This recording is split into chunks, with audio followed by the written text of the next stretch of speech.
Hey everyone, it's Leanne. Welcome to another video on my channel. Today I'm making a card. It's been a while since I've made a card, it feels like, because I've been on vacation and the summer's just got away from me. But now I'm home from traveling and I'm excited for the upcoming seasons. We have fall, we have winter, Halloween. I'm really excited, Christmas. So anyways, we're going to make a card today for my mom for her birthday. Her birthday's coming up. My mom came with me to Japan, and so I have a Japanese-inspired stamp set to use that I've been saving for months to make a card for her. So let's take a look at the supplies. So to begin, I have an A2 size folded card. I'm going to do a side fold, just very traditional. And then I have a piece of mixed media cardstock. This is going to be for my background blending, and this is cut to the exact size of that card, that A2 size card. The A2 size is 5.5 by 4.25. And then I'm also going to use Neenah Solar White cardstock for stamping. For the background, I'm going to use a mix of distress inks. I have Spun Sugar, Picked Raspberry, and Wilted Violet. And then I have some ink blenders as well. I just put little foam discs on the bottom and use those to blend in the ink. I'm going to be using Memento Tuxedo Black ink to do the stamping because I'm going to do some Copic coloring with the stamps as well. I'm also going to use my Pearlescent Colours set from FineTec. These are amazing paints, and I did a review video. If you'd like to check that out, I will link it in a card.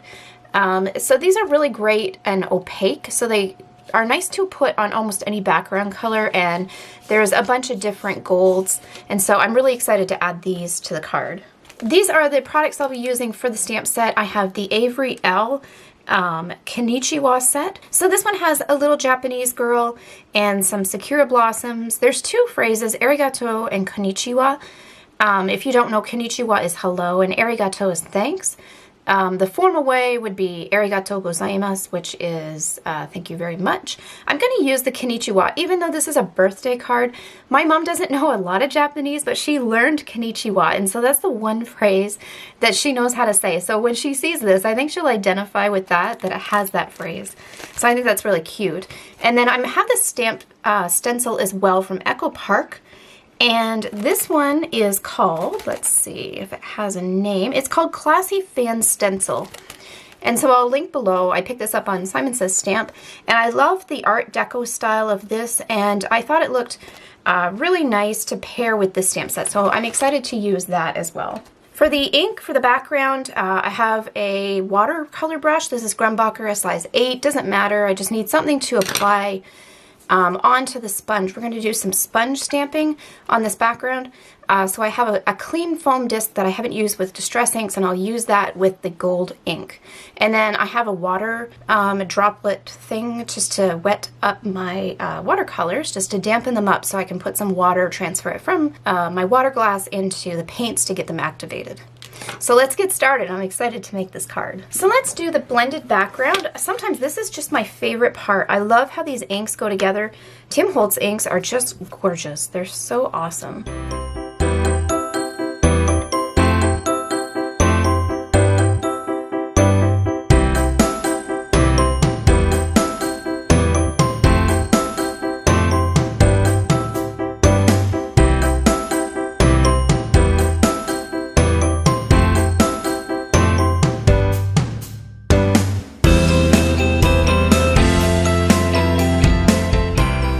This all blended, I'm going to go zap it with my heat tool. I'm going to do some watercolor over top of this, and because the distress ink is water soluble, it might activate, so I want to make sure it's good and dry, and so I have a good base to work with. So I'm just going to run this under my heat tool. So now I have this dry, I'm going to prepare this to do the background. So I want to do that stencil overlay onto this distress ink background. So I put down a piece of paper on my desk and taped that down just to catch any ink that might come outside of the stencil. And then I'm taping the background to that white piece of paper. I've used frog tape, and I put the tape just on the very edges. And when I did this, I intended to trim down the edges. I ended up not, but it turned out okay. So now I have the stencil in place, and I kind of tried to see the center based on the pattern and having equal amounts of pattern overhang on the left and the right, just kind of centering it that way. And then at the top and the bottom, making sure that I came in the same depth on each of the repeated pattern pieces. So halfway up the, it kind of looks like a peacock feather, I guess, and then halfway down on the peacock feather at the bottom. So now I have everything prepared. I'm going to start preparing the ink to put on top and use the stencil. Now there's quite a few colors of ink that I could use in here. And so I'm going to take a peek and see. I have some sample charts made. I really am liking the Olympic gold, the antique gold. So I thought I would bring in my Maneki Neko, my beckoning cat in gold leaf, and try to match up that color. I found that the Arabic gold matched the best, and I thought that that was the closest option. So I'm leaning towards the Olympic gold. I think I'm going to go with that. This is very close to the Maneki Neko, but because of the coloring in the background, it's sort of a cooler base. I'm just going to step it down a bit and go to the Olympic gold to keep the gold look, but not be too gold. So I want to get this activated, but I don't want it too watery, so I'm just going to let this soak into the pans for a moment. So now I find with the FineTec paints, the paint is actually pretty stiff and it doesn't get too soft overall. So I put a lot of water onto it and let it absorb. It took a few seconds. And then I did have to keep bringing in more water. I wanted to make sure that it wasn't too watery though, because I wanted to have a good clean impression through this stencil. If I used the paints like typical watercolor, I think it would have been too runny, and then that water or that ink would have ran underneath the stencil and lost the pattern. So I wanted to make sure it was kind of goopy and kind of just thicker so that it would hold what shape it was producing. Now this is the first time I've done this, so I did have to take a little peek as soon as I got some of the corners stamped, just to make sure that it was working, and it was working. I was really excited when I lifted up the bottom corner and seen that the pattern was coming through.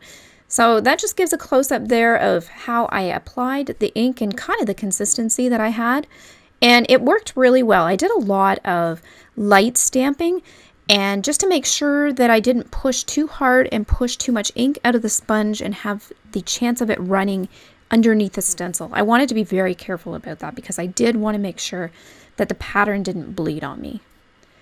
So then I very carefully removed the tape. I wanted to make sure that I tried not to shift the stencil during this process. And then I lifted it up and I was so excited about what I found. It looks so pretty, and I love the glitter. The glitter just looks fantastic on all of the distress inks.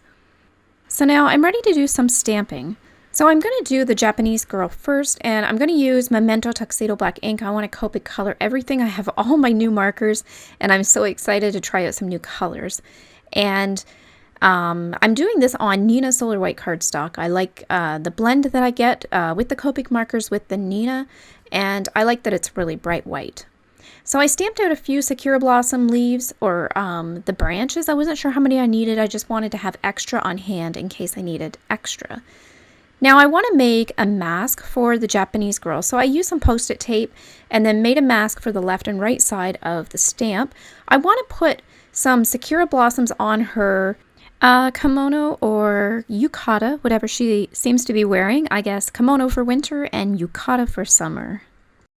I purchased one when I was in Japan, and it's a teal color and it has purple and pink Sakura blossoms on it, and so this kind of reminded me of the one that I bought, and so I thought that that would be a fun way to just kind of add a little more visual interest to the stamp and tie in the Sakura blossoms. I stamped a little fan as well, and now when I stamp the Japanese girl, her hair is all solid, and I always find with ink it's hard to get a firm solid impression, so I just came in with my micron pen and filled that all in. And so I found that it filled in really easily, and I made sure that when I did color in the hair that I went in the direction of the hair, so that if any of the brush strokes or any of the marker strokes were to show through, it would still look like it was colored with the texture of the hair in mind. So now I get to do the fun part. I get to do the Copic coloring. It feels like it's been forever since I've had a chance to just sit at my art desk with my markers and just pick lots of colors. And I think I spent a lot of time just playing with the blends and going back and forth with different markers and just blending one color and then the other and then coming back. And I'm sure I spent 3 times as much time on this than I would normally do when I'm coloring stamps. But I missed it so much and I had so much fun. I really enjoyed the colors and all my new markers. I had lots to pick from. So I did decide to do her kimono similar to my yukata. I did it in a teal. I want to do sort of like a yellow base, but like a blue-green. And I thought that came out really well. So I'm just bringing up the colors. I started very light, and then I started adding darks as I went along. I didn't want to make it too dark because the background's pretty dark, and so I wanted this to really pop off that dark background. I was surprised that I even used some of my fluorescent Copics. If you watched my previous video, I did get the fluorescent set from the color chart, and I bought them because they're hard to buy here at home, but I knew that, or I thought that I'd never used them, and I actually ended up using them in her sash. I can't remember the proper name for that, but I did use the pink and the purple and the blue from the fluorescent set, and it was just such a nice, vibrant color. I thought it really popped well, and because the background with the Distress Inks is so vibrant, it was a nice tie-in, especially with the purple. Looking at my Copic chart, I didn't see anything that was even close to the purple of my wilted violet, but I did find that the fluorescent Copic marker was the closest match. As I did my Sakura blossoms, I slowly built those up too. I started very light with those and did really light pinks, and then I eventually brought in some more magenta fuchsia colors just to create that deeper color in the center of the flower. I decided to bring in the purple fluorescent color marker on the detail as well, just to carry through that color from her band on her kimono. So now I'm going through and adding a touch of the darker colors to the Sakura flowers. I colored them exactly the same as I did on the kimono, and so I decided to come back in at the last minute with this really deep fuchsia and just dance it around a bit on the flowers to add just a little bit more visual depth. I found that they were a little light. For the branches, I wanted to keep a kind of a yellow base on those as well to match the kimono colors, especially that blue-green. And so I came in and did very light wash of light brown, and then just danced the medium and dark brown around the bottom part of the branches, kind of to create a shadow, but not be very specific with it, not create a nice even blend or anything like that. Just kind of dabbed it here and there to create kind of a rough texture, like a branch, I guess, or the bark would be.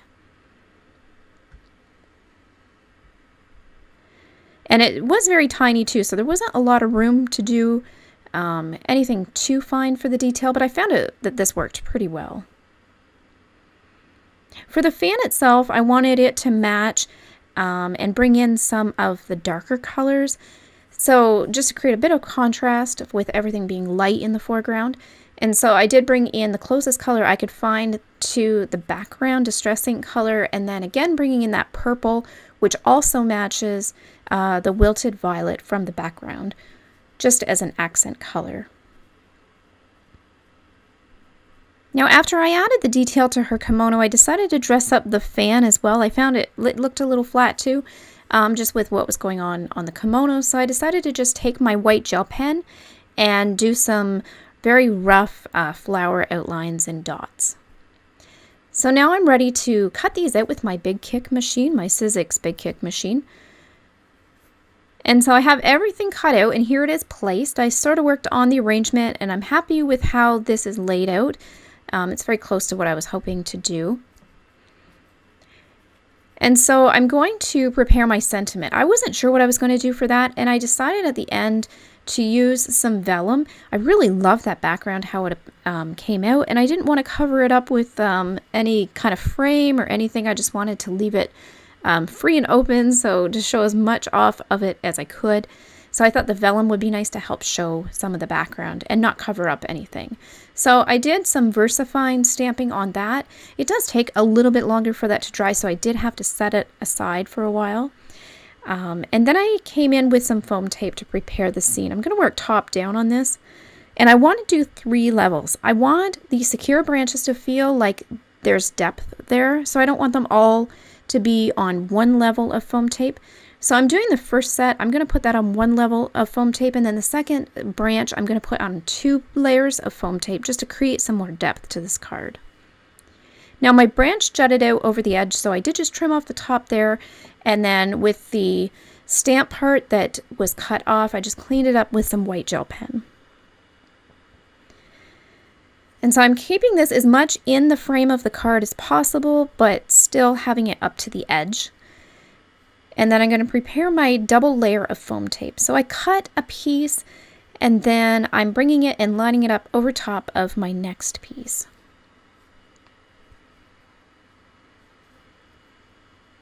Now I want to mark it where the branches will overlap, because I don't want to put foam tape where they overlap, because I already have that first branch on one layer of foam tape, and if I put foam tape in the same spot as my second branch, it's gonna bump up on me. So I want to make sure that I just clear it and leave that part open. So I did mark with a pencil where I didn't want to put tape and just leave a spot for that other branch to tuck underneath. So I'm coming in with the double tape, and it is a little more finicky to cut and work with, especially with a small stamp like this. It was really challenging to get it on the smallest, thinnest areas, but I was able to get it done. So they have a little bit of overlap, which is what I wanted, and I do have that double layer of depth, which is really cool. It's looking really neat on this card. Now for my girl, I'm just going to put regular foam tape. She's on layer 1. And so I'm just covering her all in foam tape, and I'm going to center her. I want all of the focal point to be dead center on this card. It's a very symmetrical layout, and so I thought that this worked best. With her fan, I'm also going to put that on a single layer of foam tape, but because that will be on top of her, it's going to be on the second layer. So again, I'm keeping those two layers of depth that going on in this scene. When I put the fan onto the stamp of the girl, I made sure that the bottom line of the fan matched the line of her kimono edge, so that those lines were matching, and so it kind of balanced out the design a little bit. If I were to angle it more sharply against the line of the kimono, then it would contrast a bit more, but probably in a bad way more so than in, this is more harmonious this way. Hopefully that makes sense. And then for the Sakura blossoms, I put those just flat with some craft glue. I didn't want to put those on foam tape. I wanted to have the 3 layers of depth going on. Now the sentiment will be on its own as well. There's nothing rising it up. And so I'm just going to center this and then hold it in place. I'm going to bring some paper in because I am afraid that the sentiment isn't 100% dry. I'm going to flip it over and hold it down, and then I'm going to score the edges of this vellum. So I do that by flipping my knife around using the back of my knife and just running it across the edge of the paper. This creates a little cut, and it makes the paper weaker at that spot where it makes it really easy to fold the vellum, and then I don't get cracks going up the vellum, like the white cracks that you would see. And then I put a little tape roller on that and popped it into place.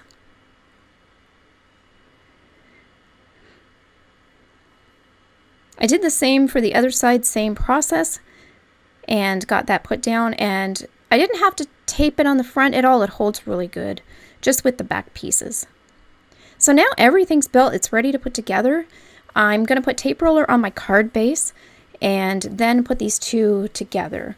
I find the easiest way is to use the folded edge, line it up against the bottom of my desk and the edges of my hands, and it always seems to be almost perfect that way. I did notice when I put it into place, there was a little bit of overhang on the top and the right edge, so I just came in with my knife and trimmed that off.